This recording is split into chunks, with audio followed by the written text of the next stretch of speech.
So any questions, please? I'm from last evening. Oh, that's right. I'm sorry. Yes, I mistook him for you, in fact. It was you who had reserved the first question last night. Yes.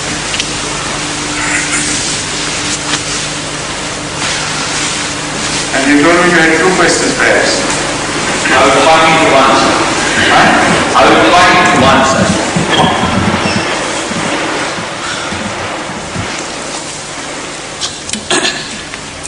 It is, my question will come in the end. In spite of the beautiful teachings of Islam, and especially compared to the Hindu religion that we have, more concerned with that because I belong to that country. Well, the belief in the transmigration of soul, which presents God that He is not all redeemed, even in the case of prophets, He retains some of their deeds, and even the prophets later on will be born into some baser species, because God hasn't got no authority to totally forgive. Then with their economic theories that is propounded by Kautilya, and the statecraft by Chanakya, which allows all sorts of atrocities, and even then, and the mythology is so filthy that even Nichols in his verdict on India said that it was all mumbo jumbo. But I find that even as compared to the Judaic religion, where the stoning to death is not Islamic punishment for anything, but it is a Judaic punishment. But in spite of all these, why it is, that's my question, sir, why it is that Islam is criticized and becomes, unfortunately, the butt ends of criticism by almost all followers of all religions. And no one takes notice of what monk has written, all those inhuman teachings, which they consider the part of religion, and some of them feel proud of it. We find that in the teaching of Islam are first class, those who deviate from Islamic teaching, they become bad. But in the case of other religions, when they deviate from the teachings of their religion, they become better persons. But why Islam is the button? The fact is that already you know the answer in a different context. But if you are reminded that the situations are exactly the same, then you immediately know what the answer be. The fact is that Ahmediyya is singled out for all the atrocities among the Muslim sects, while the fact is that there are many other sects, most of the sects in fact, have fundamental differences to each other, much more than Ahmadis have. So fundamental and so heinous occasions that it is indeed a punishment to realize that within Islam such sects exist with views on the fundamental Islam more like any other religion than Islam itself. For instance, I quoted some points from Arakhani view of Islam. And I told you a few days ago that their belief is so fundamentally different from the rest of the Muslims that apparently if a sect was to be intolerated, that was a sect. But apart from that, there are Alvites,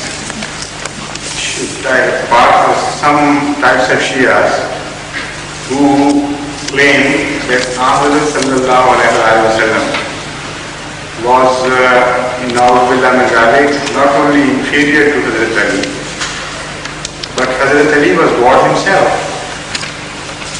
So that also has been mentioned in a way in our Hani Kalema. But they have many stories attached to this view. These Alawites, they claim that,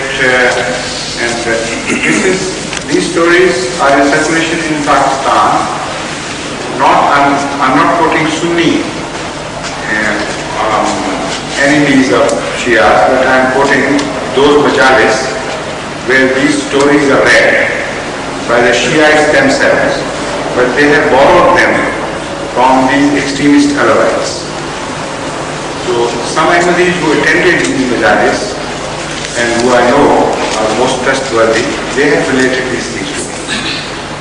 For instance, it is said that during Miraj, the ascent of Muhammad sallallahu alaihi wasallam, when he reached finally the place where none other was present except God and Hazrat Rasul Kareem sallallahu alaihi wasallam.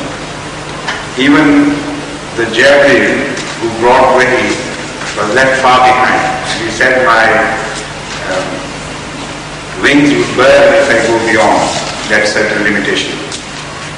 So at that place, ultimately he met God as if two physical beings meet each other. As if two material beings meet each other. So Allah extended his hand to him to shake hands with Muhammad sallallahu alaihi wasallam. And there he immediately noticed that the ring he was wearing was that of the Khalif. So he said, oh God, what I am seeing? This is the ring of Ali. So Allah told him that he was meeting Ali. So he said, according to this story, that if you were God, why did you tell me there? Why did I have to travel all the way to the seventh heaven and across to meet you? Now these are the stories which have been told in Shia majalis even in Pakistan. Whether most of the sects believe in them or not, but to excite people, their own followers, they tell these stories and they are accepted in, with applause. And people start shouting in praise of Hazrat Ali, Nara Ali, and nobody minds, nobody realizes what they're being told. So such differences and many more exist. For instance, the Brahmins believe that all the Ahmadis are 100% kuffar, and no Muslim can say prayer behind them. And it's a recent publication in Pakistan, which I'm referring to now. I've got a copy with me, in which they have told in uncertain terms that the question of their being Muslim is absolutely out of question.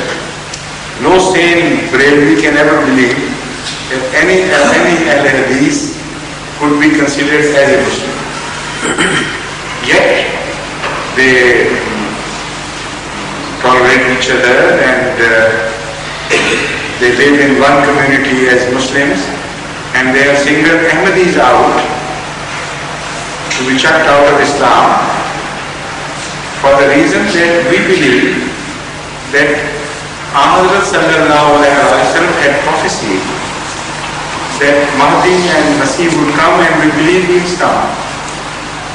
And we believe that Ahmad sallallahu alaihi wasallam was last of the prophets, that is to say, last of the lawbringer, last prophet with a book, last prophet with a Sharia.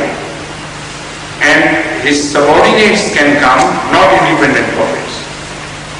And that too because he himself has prophesied that a subordinate would come, and he names him Mahdi and Masih, and calls Masih prophet himself quite a few times. So this is our time.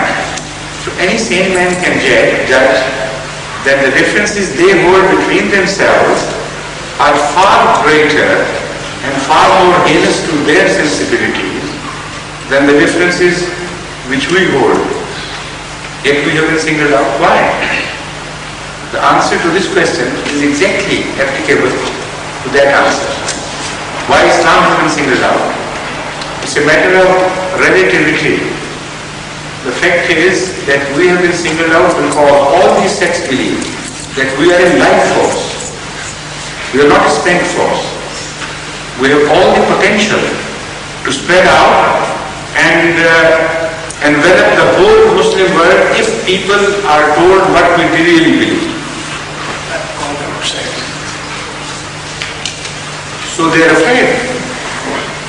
If you are afraid of something, then you take your weapons against that thing. If you are not afraid of a thing, you don't go on crushing that thing under your feet. You are afraid of those powers on earth which are capable of getting used, overpowering. So the strength of the message of Islam is such that all the non-Muslim world knows that if a religion has the potential and capability of conquering the entire non-Muslim world, that is Islam. While Judaism and Hinduism and all these isms, they do not have that potential. They are regional traditions, in fact. They are not religions anymore. They are, a majority among them is atheist. Most of the Jewish people you meet, the educated Jewish people, and you put this question to them, they would admit they are atheists. Yet they are Jews because religion has become a tradition. And so it has become in Hinduism. They don't bother about their differences, internal differences, and there are many, far, far greater than the Muslim sects have between them. Yet they all reconcile with each other, live in harmony, because it is more like a nationality now than a religion. And nationalities don't spread. So Judaism has become a nationality.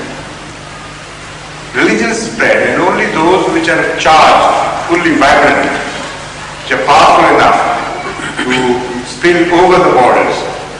And that is Islam, and that is Ahmediyya. So ultimately it's one and the same thing. Thank you. Yes, please.